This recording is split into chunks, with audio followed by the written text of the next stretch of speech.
After I moved into the college dorms, something shifted in me, and I found myself sipping on drinks way more than I ever did in high school.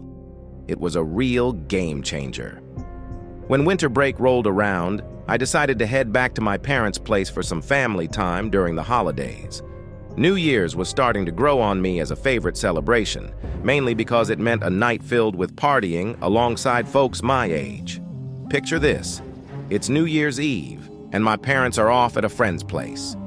Meanwhile, I've got my two best buddies with me, Jeff and Steve. That trio was the go-to squad in our hometown.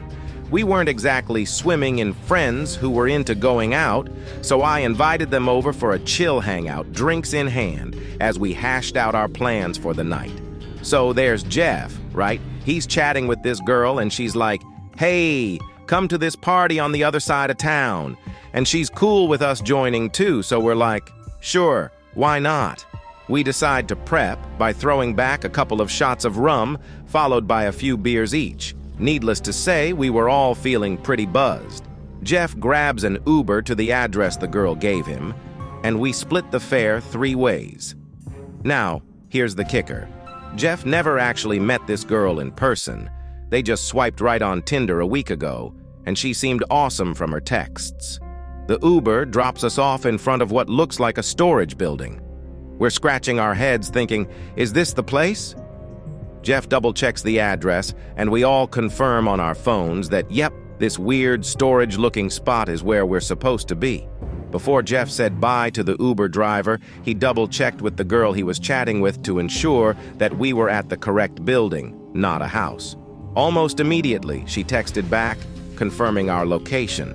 With that settled, we all exited the Uber, and Jeff gradually vanished down the street. Amidst playful banter about not wanting to enter and contemplating calling the Uber back, we eventually mustered the courage to proceed. We scouted for an entrance and noticed a slightly secret door with a hefty guy stationed nearby. Approaching him, we inquired if this was the venue for the party. He simply nodded and gestured toward the open doorway without uttering a word. It seemed a bit sketchy. We strolled down this really dark and narrow hallway, guided only by a lone ceiling light dangling at the far end. The distant thumping of loud music grew louder as we approached. Reaching the hallway's end, we discovered an entrance to what I assumed was the party zone. Surprisingly, it wasn't as spacious inside as it appeared from the outside.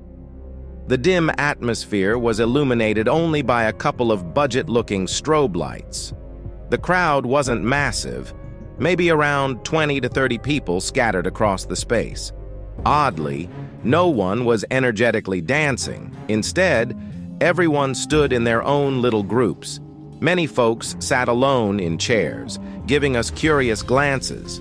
It was super strange, the weirdest part being there were no girls around. The music was crazy loud, making it impossible to chat. So we shuffled to a quieter spot, away from the booming speakers and the crowd.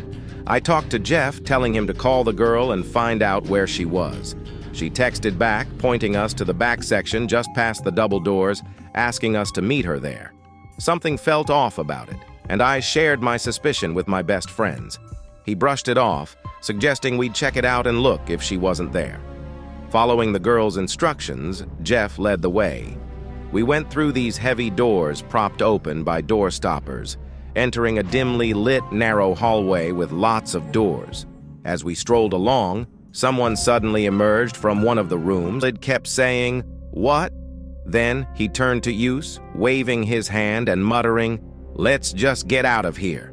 We strolled casually through the cozy dance hall, not giving much thought to the curious glances we received. Suddenly, a burly fellow stationed at one of the exits attempted to block our path without any apparent reason. Disregarding him, we breezed past, retracing our steps down the corridor. It became apparent that the big guy was tailing us. Jeff, sensing trouble, impulsively screamed, "Let's get out of here!" and pointed down the hallway. It was in that moment I realized things were about to get serious. Without hesitation, we sprinted after Jeff, and the pursuing guy bellowed at the top of his lungs, "Hey, stop them!" probably alerting the person by the entrance. Surprisingly, the entryway guard didn't make much of an effort to impede us as we dashed out the front door. We dashed out of the tiny parking lot and onto the nearest main road, desperately hailing another Uber. Jeff spilled the beans that a guy in the hallway had secretly warned him to flee before midnight. The message was clear. There was a sinister plan to lock everyone inside. Jeff didn't delve into details. He simply urged us to make a quick exit. This made us skeptical about the existence of the girl he had been conversing with. It seemed like a ploy to ensnare unsuspecting victims in whatever shady scheme was unfolding in that building that night. Fueled by concern, we anonymously reported the impending danger to the police, urging them to investigate and shut down whatever was brewing in there. As the clock struck midnight on New Year's Eve, we sat in my living room, left to our own devices. To this day, the mystery of what unfolded in that warehouse remains unsolved. Don't miss any stories and subscribe to the channel. See you next time around. Take care.